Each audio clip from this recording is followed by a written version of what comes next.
본문에 보면은 천국을 어떻게 표현하고 있느냐, 강으로 표현하고 있습니다. 수정처럼 맑은 물이 흐르는 강으로 표현하고 있습니다. 그러니까 천국은 생명수가 흐르는 강이라는 겁니다. 본문 1절 2절 보면은 또 그가 수정같이 맑은 생명수의 강을 내게 보이니 하나님과 및 어린 양의 보좌로부터 나와서 길 가운데로 흐르더라라고 말씀하셨어요. 세계 역사를 보면은요, 모든 문명은 강을 끼고 있습니다. 강을 끼고 문명이 발달했습니다. 물은 생명의 근원이기 때문에 그렇습니다. 물이 있어야 인간이 살고 물이 있어야 동식물도 살아요. 그런데 성경의 이 배경이 되는 이스라엘은 물이 없었어요. 물이 그렇게 강물처럼 흐르지 않았다는 겁니다. 그래서 더더욱 그들에게는 강물에 대한 동경심이 있었어요. 여러분, 우리가 여행을 하다 보면은 강물이 흐르는 곳이 얼마나 아름답습니까? 강 좌우에 보면은 정말로 아름다워요. 강에서 배를 타고 다니다 보면은 참으로 아름답습니다. 와, 이런 곳도 있나? 아름답습니다. 그리고 강 주변이 풍요롭습니다. 성경에 보니까 사도 요한은 천국을 보고 왔는데 하나님의 그 보좌에서 이 생명수가 흐르더라는 겁니다. 그런데 그 생명수가 수정같이 맑더라라고 말씀하고 있어요. 수정같이 맑더라. 얼마나 맑았으면 수정처럼 맑은 생명수라고 표현하고 있겠습니까? 그런데 온 천지가 생명수처럼 맑은 천국인 것을 알 수가 있어요. 사람들이 좋은 곳을 찾아갑니다. 이민도 가고 사람들이 좋은 환경을 찾아서 또 이사도 가고 하는 걸 알 수가 있어요. 그리고 사람들이 좋은 곳을 찾아 여행도 떠나는 걸 알 수가 있습니다. 여러분, 사람들은요, 이상형을 찾게 되어 있는데 그렇게 아름다운 곳을 찾아 가는 것이 사람들의 마음이라는 겁니다. 그런데 그게 이상형이에요. 그런데 찾아가서 보면은, 야, 아름답다. 야, 저 물이 맑다. 깨끗하다. 이렇게 말하지만 그 강과 그 주변의 환경 도시는 영원히 또 존재하는 건 아니라는 겁니다. 그래서 이상형을 찾아서 유토피아라는 그런 단어가 생겼는데 이 유토피아를 다른 말로 말하면 레버랜드라는 말입니다. 세상은 다 그렇고 그렇다. 그렇고 그렇다. 아무리 강이 좋고 주변이 이렇게 휘황찬란해도 레버랜드 그렇고 그렇다 라는 겁니다. 여러분, 천국은요 풍요롭습니다. 시들지 않는 곳입니다. 그곳은 영원한 기쁨이 있는 곳입니다. 그래서 이 세상의 어떤 유토피아, 어떤 좋은 곳보다도 비교할 수 없도록 천국은 아름답고 풍요롭습니다. 넉넉합니다. 깨끗합니다. 지혜가 있고 천국에 대한 소망이 넘쳐납니다. 에스겔 선지자는 이 천국의 그 환상을 통하여 그 성소에서 생수가 흘러나오는 걸 봤어요. 그래가지고 그 생수가 흘러나와서 강에 흐르는데 강 좌우의 생명체를 다 살리는 것을 알 수가 있었어요.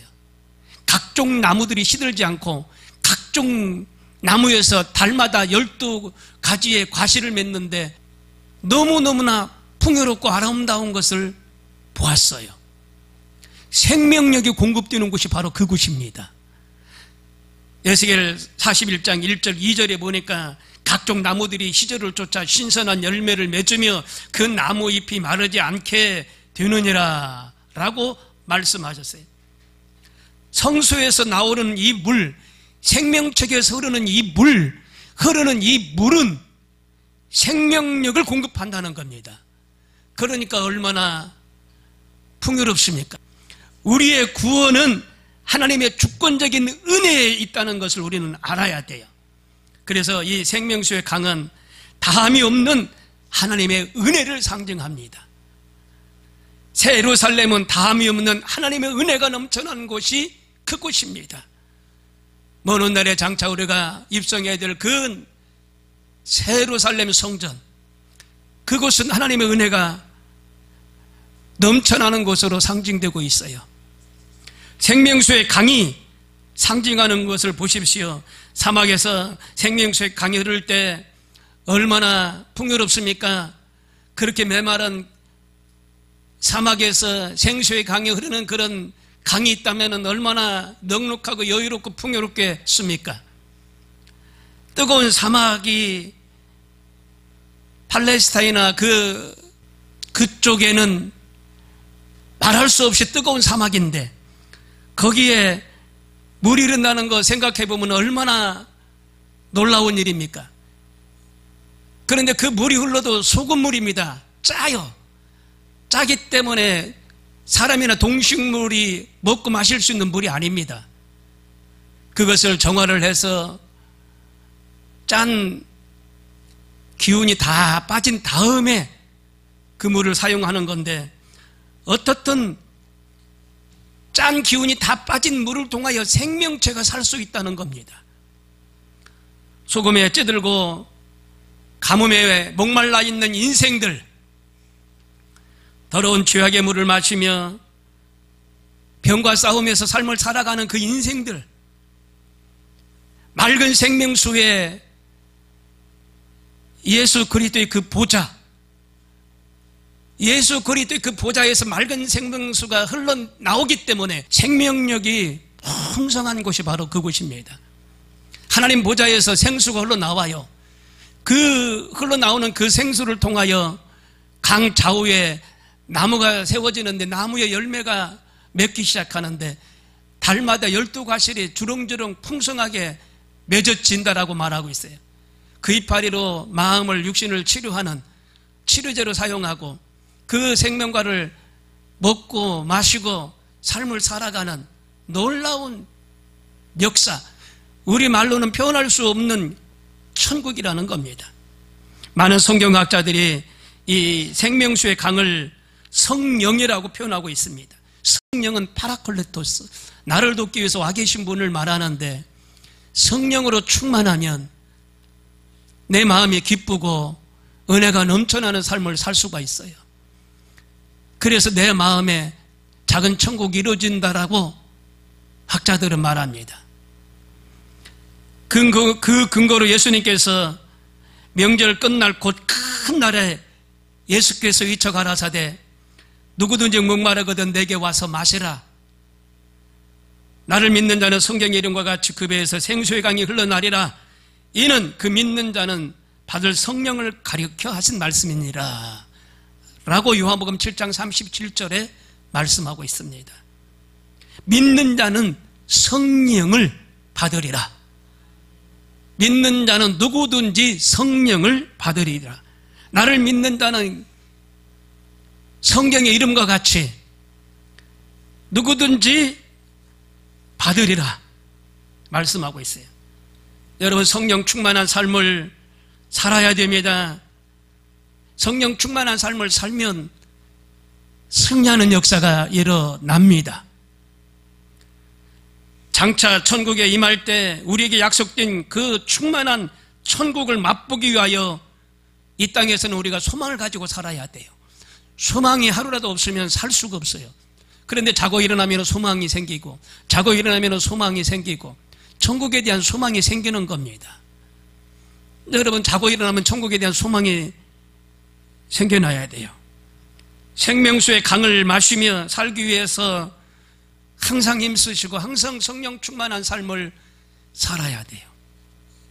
그리고 두 번째 보니까 생명나무가 있는 곳이라는 겁니다. 길과 강 사이에는 생명나무로 가득 찬 낙원입니다. 그러니까 공원이라고 말하죠. 그리고 정원이라고 말합니다. 계시록 22장 2절 3절에 보니까 길 가운데로 흐르더라. 강 좌우에 생명나무가 있어 12가지 열매를 맺되 달마다 그 열매를 맺고 그 나무 잎사귀들은 만국을 치료하기 위하여 있더라. 다시 저주가 없으며 하나님과 그 어린 양의 보좌가 그 가운데 있으리니 그의 종들이 그를 섬기며. 생명나무라는 말은 길과 강과 같이 집합적이라는 건데 하나님의 나무를 말합니다. 하나님의 나무. 생명나무라는 거예요. 그 강 좌우에 집합적으로 이 하나님의 나무가 세워져 있다는 겁니다. 우리가 길을 가다 보면 가로수가 이렇게 잘 정리되게 세워져 있는 걸 많이들 봐요. 저 천국에도 하나님의 나무가, 생명나무가 강 좌우에 세워져 있어요. 그것이 공원을 이룹니다. 그것이 하나의 큰 정원을 이루어요. 그 정원에 나무들이 가득 찼습니다. 풍성하게 찼어요. 그리고 그들은 매월 열매를 맺어요. 나무의 잎사귀도 치료제로 사용이 되고, 그것을 보면은 구원이 풍성하다는 것을 말해주고 있습니다. 그래서 그 생명나무는 하나님과 연합체가 되어서 하나님의 나무로 풍성함을 나타내줘요. 매우 놀라운 사실입니다. 말할 수 없이 풍요롭고 넉넉한 곳이 바로 그곳입니다. 이 생명나무가 상징하는 것은 이 창세기에 나오는 나무를 생각할 수가 있는데 각종 나무의 실과도 주셨지만 그 에덴 동산 중앙에 있는 선악과를 하나님이 주신 것을 우리는 기억합니다. 그 에덴 동산의 선악과 중에 나무에 열린 이 선악과를 딱 먹으면 추방당하잖아요. 하나님이 다 주셨는데 중앙에 있는 선악과를 다 먹지 않도록 하나님의 언약을 세우셨잖아요. 그래서 화형금으로 진쳐놨다라고 말합니다. 손을 대지 못하도록 화형금으로 진을 쳐놨어요. 그런데 인류 최초의 사람인 이 아담이 하와의 꼬임에 넘어가서 그 선악과를 따먹잖아요. 그래서 죄가 들어오고 인류의 그 후손들은 그 죄 가운데 삶을 살 수밖에 없게 됐다는 겁니다. 하나님의 심판이 임한 거지요. 그래서 사람들은 고통 가운데 삶을 살아가게 돼 있어요. 고통과 염려에 열차를 타고 질병의 터널을 지나 죽음이라는 종착역에 다다르게 돼 있어요. 그때 가서 지옥이 어디 있느냐, 천국이 어디 있느냐 해봐야 불쌍한 존재밖에 안 돼요. 지옥으로 떨어지는 사람은 이를 슬피 갈며 고해도 소용이 없어요. 그러나 천국으로 입성하는 사람은 하늘의 그 천사가 그를 받들어 천국으로 인도하기 때문에 입성하여 그 슬픔이, 그 곡이 변하여 기쁨이 되고 소망이 되고, 그래서 그 천국에서 영원히 삶을 살아가는 주의 은혜가 있게 되는 줄 믿어야 됩니다. 여러분, 그 하나님의 나무는 풍성한 나무라고 말하고 있어요. 죽음이 없는 나라만이 그 풍성한 나무가, 하나님의 그 나무가 있지, 이 죽음이 있는 이 땅에서는 그 나무가 없어요. 근데 죽음이 없는 그 하늘나라에서는 그 하나님의 나무, 생명나무, 풍성한 나무가 있어요. 이 땅에서는 두렵고 이 땅에서는 고통스러운 일이 많아요. 죽음이라는 길을 피할 자 아무도 없습니다. 그렇기 때문에 불안 가운데 삶을 살아가요. 그리고 거기에는 풍성한 나라가 있어요. 우리가 같은 생명이라도 풍성한 생명을 얻되 더 넘치게 얻는 것처럼 풍성한 생명을 누리는 곳이 바로 그곳입니다. 그리고 그것은 죄를 이길 수가 있어요. 죄악의 습관으로부터 담대히 돌아서게 되고 몸부림치고, 그래서 그곳으로 들어가는 겁니다. 이 땅에서는 하고 싶은 거 다 하잖아요. 술만 먹고 담배 피고 죄만 짓다가 주님이 이 땅에 재림하면은 하면서 내가 어찌할꼬 하다가 탄식만 하다가 지옥으로 떨어지는 거예요. 그런데 이 땅에서 예수님 잘 믿고 성령 충만한 삶을 살다 보면은 성령의 9가지 열매가 맺히게 되잖아요. 그래서 그런 것들을 다 물리칠 수가 있어요. 성령이 9가지로 무장하는 주의 은혜가 새해에 넘쳐나게 되길 바랍니다. 계시록 22장 3절에 보니까 섬김으로 이제는 왕노릇 한다는 겁니다. 다시 저주가 없으며 하나님과 그 어린 양의 보좌가 그 가운데 있으리니 그의 종들이 그를 섬기며 그의 얼굴을 볼 터이요 그의 이름도 저희 이마에 있으리라. 다시 밤이 없겠고 등불과 햇빛이 쓸데없으니 이는 주 하나님이 저희에게 비추심이니라. 저희가 세세토록 왕노릇 하리라 라고 하셨습니다. 하나님과 어린 양의 보좌가 그 가운데 있어요. 하나님의 보좌와 어린 양이 있는데 그곳에 많은 사람이 들어와서 이마에 자기의 이름이 써 있다는 겁니다. 그러니까 하나의 어린 양이 돼서 섬기는 거예요. 하나님을 섬기는 거. 이 땅에서도 섬긴다는 거 하나님 말씀을 통하여 많이 익히 듣고 섬기고 계시는데요. 하나님 보좌에서 어린 양 우리소리도 하나님을 섬기는 거예요. 그리고 하나님의 보좌를 예배하는 거예요. 하나님을 예배하는 거예요. 예배는 이 땅에서도 있었고 하나님의 그 나라 하늘나라 가서 하나님을 예배도 하는 겁니다. 그래서 우리는 새로운 곳에서 왕노릇 하는 거예요. 다시 저주가 없으며 하나님과 그 어린 양의 보좌가 그 가운데 있으리니 그의 종들이 그를 섬기며 라고 말씀하셨어요. 누구나 위대한 사람이 될 수 있습니다. 왜냐하면 누구나 남에게 필요한 존재가 될 수 있으니까요. 대학을 가고 학위를 따야만 남에게 필요한 존재가 되는 건 아닙니다. 학식이 있고 머리가 좋아야만 남에게 필요한 존재가 되는 건 아닙니다. 많은 재물과 명예를 가졌다 해도 남에게 필요한 존재가 되는 건 아니지요. 사랑을 실천하는 손과 발이 있다면 바로 그 사람은 위대한 사람이다 라고 마틴 루터 킹 2세가 말을 했습니다.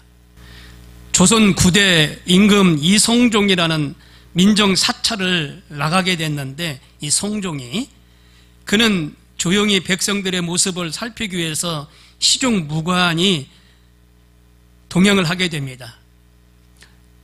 무관하고 같이 성종왕하고 같이 이제 백성들의 동태를 살펴보자 이렇게 읍내로 이렇게 가다 보니까 길을 잘못 들어서 산으로 올라가게 됐어요. 그래서 길을 잃어버렸어요. 그러니까 시종 이 무관이 왕이여 길을 잃었습니다. 저쪽으로 가보십시다. 그래. 저쪽으로 또 지시를 따라 갑니다. 이 성종은 헤맸습니다. 해가 떨어지고 길이 안 보입니다. 배도 고팠습니다. 그런데 무관이 오두막집을 찾아 성종에게 말합니다. 오늘은 이곳에서 묵어 가야 할 것 같습니다 라고 말을 합니다. 이 시종 무관이 수행을 했는데 귓가에 대고 왕이여 이곳에 하루 묵어도 아무 이상이 없을 것 같습니다 라고 얘기를 하고 길을 찾을 수 없으니까 하루 이제 묵기로 했습니다. 그 집에 들어가니까 그 집에 한 여인이 반갑게 맞이합니다. 우리가 오늘 여기서 하룻밤을 쉬고 가도 되겠습니까? 단칸방이라 참 넉넉지가 않은데 허락을 해 주었습니다. 부엌에 들어가서 가마솥에 메밀묵을 맛있게 이렇게 쑤었다고 그러나요? 메밀묵을 이렇게 쑤었어요. 성종은 배가 고픈지라 그 메밀묵 한 그릇을 먹고 싶었어요. 그런데 이 여인은 메밀묵을 잘 써가지고 한 대접 가져왔는데 성종이 이렇게 가까이 가서 먹으려고 하니까 그 위에 쪽에 보니까 그 어머니가 병중에 누워 계시는데 그 어머니부터 먼저 한 그릇 드리고 먹으라는 사무장에 그 얘기가 있는 겁니다. 그래서 어머니에게 먼저 그 메밀묵을 한 그릇 드리고 나서 이 성종에게 메밀묵을 하나 잘 떠서 드렸어요. 맛있게 먹었어요. 시장기가 돌았기 때문에 한 그릇 더 주시오. 주인자 한 그릇 더 주시오. 해서 한 그릇 더 먹었어요. 죽이라서 그랬는지 너무 맛있어서 또 한 그릇 주시오. 그래가지고 3그릇을 먹었어요. 근데 3그릇 먹으니까 이제 배가 좀 차는 것 같아요. 그래서 왜 애들 안 드시냐고 그랬더니 우리는 이미 허기를 채웠습니다. 괜찮습니다. 그러더라는 거예요. 이상하다. 그래서 조용한 시간에 바깥에 나가서 부엌에 들어가서 그 솥 이렇게 열어봤어요. 죽을 쓴 솥인데 솥에 죽이 없는 거예요. 없는 거. 양푼으로 새 양푼을 뜯어 보니까 솥이 비었어요. 근데 음식을 쓰기 전에 허기를 다 채웠다고 말하는 그 말에 감동을 받았어요. 그래서 이 사람들이 먹어야 될 음식을 내가 먹다 보니 3그릇째 먹었는데 감동을 받은 거예요. 이름이 어떻게 돼요? 물어봤습니다. 덕수입니다. 덕수. 성이 어떻게 돼요? 이씨입니다. 이덕수라고 합니다. 그러냐고. 이 은혜를 내가 꼭 갚겠다라고. 그렇게 하고 이제 다음 날 떠났어요. 근데 어느 날 병중에 계신 어머니가 병이 깊었어요. 그래, 근데 그 병원을 가보니까 약이 없어요. 그리고 비싸. 이 어머니를 치료하려고 하면 비싸요. 모든 병원비가. 약을 처방받지 못하고 이 약제값이 비싸기 때문에 그냥 어머니를 모시고 돌아갔어요. 근데 어느 날 빨간 옷을 입고 그 덕수집에 찾아왔어요. 빨간 옷을 입고 어떤 분이 찾아와서 누구시오? 여기 누구 없습니까? 제가 덕수입니다. 예, 저는 의입니다. 어의. 대통령을 이렇게 건강을 체크해주는 의사야, 의사. 이 의사가 빨간 도포를 입고 와서 어머니를 이렇게 간병을 해주고 치료해주는 거예요. 깜짝 놀랐어요. 오래전에 이만저만해서 메밀묵 대접했던 분이 성종입니다. 이 성종께서 저를 보냈습니다. 어머니와 기운을 차리게 된 겁니다. 그리고 또 얼마 후에 용포를 입고 멋있는 용포를 입은 이 성종이 나타난 거예요. 계시오. 예전에 내가 여기 와서 이렇게 메밀묵 맛있게 먹었는데 이제 은혜를 갚으러 왔어. 그러면서 이덕수에게 큰 선물을 줍니다. 그래서 이덕수가 이 성종의 은혜를 입게 되는 거예요. 2025년도에 하나님의 역사가 분명히 갑절로 있을 줄로 믿습니다. 기대하는 자에게 하나님의 역사하십니다. 꿈꾸는 자에게 하나님은 꿈을 통해 역사하십니다. 저는 꿈을 새해 꾸었는데 여기가 조금 어두워요. 여기 불도 하나 안 켰네. 이렇게 강단이 좀 어두워요. 안 켰어요. 하나 켜야 되는데. 근데 내가 스위치를 딱 올리니 여기가 막 환하더라니까요. 불이 강단이 환하더라고. 나만 잘하면 하나님의 역사가 쏟아진다. 더 기도하고 하나님 앞에 더 나가야 되겠다라는 다짐을 해봅니다. 여러분 가정에도 하나님의 축복과 은혜가 넘쳐나게 되길 바랍니다. 천국에 대한 소망을 갖길 바랍니다. 다 같이 기도하겠습니다.